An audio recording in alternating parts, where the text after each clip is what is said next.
కుమారి aunty ప్రస్తుతం social మీడియాలో full trending లో ఉన్న పేరు. ఈమె రోడ్ సైడ్ ఫుడ్ స్టాల్ పెట్టి ఈమె వంటలకే కాకుండా ఆమె మాట తీరు వల్ల చాలా ఫేమస్ అయింది. ఇప్పుడు అదే ఆమెకు కలిసొచ్చింది. ఆమెను వెతుక్కుంటూ మరీ ఆఫర్లు వస్తున్నాయి. ఈ క్రమంలోనే ఓ టెలివిజన్ షోలో కూడా ఆఫర్ వచ్చిందట. అదేంటో ఇప్పుడు చూద్దాం.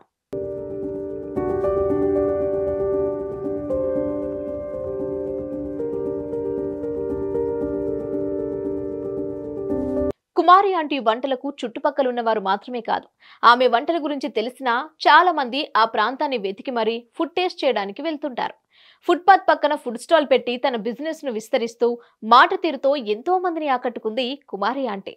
అన్నంలో టేస్ట్, కుమారి ఆంటీ మాటల్లో ఆప్యాయత అంటూ కామెంట్లు చేస్తుంటారు కొందరు. అదే ఆమెను ఫేమస్ చేసింది. ఇక కుమారి ఆంటీ మాటలను, ఆమె తీరును అనుసరిస్తూ చాలా మంది సోషల్ మీడియాలో రీల్స్ చేయడంతో ఒక్కసారిగా పాపులర్ అయింది. అంతేకాదు, యూట్యూబ్ ఛానల్స్ వారు వెళ్లి ఇంటర్వ్యూ చేయడంతో మరింత ఫేమస్ అయింది.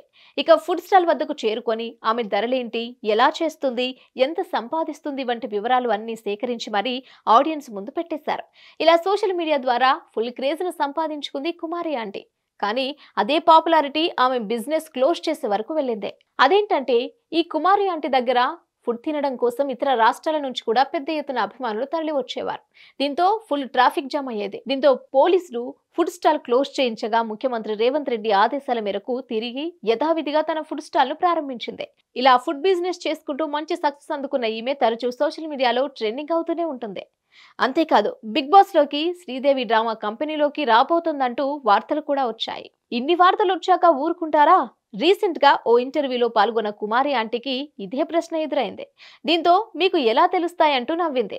అయితే నిజం చెప్పండి, మీకు ఫోన్ ఎప్పుడొచ్చింది, ఎప్పుడు వెళ్తున్నారు, వెళ్ళి ఏం చేస్తారు అంటూ ప్రశ్నలు అడగగా అవన్నీ అడక్కండి అంటూ సమాధానం చెప్పింది. దీంతో ఆమె త్వరలోనే శ్రీదేవి డ్రామా కంపెనీకి వెళ్ళబోతోందంటూ స్పష్టంగా అర్థమవుతోందని కొందరు కామెంట్లు చేస్తున్నారు. మరి ఫుడ్ బిజినెస్ ద్వారా ఈ రేంజ్ లో పాపులారిటీ సంపాదించడం గ్రేట్ అంటున్నారు నెటిజన్లు.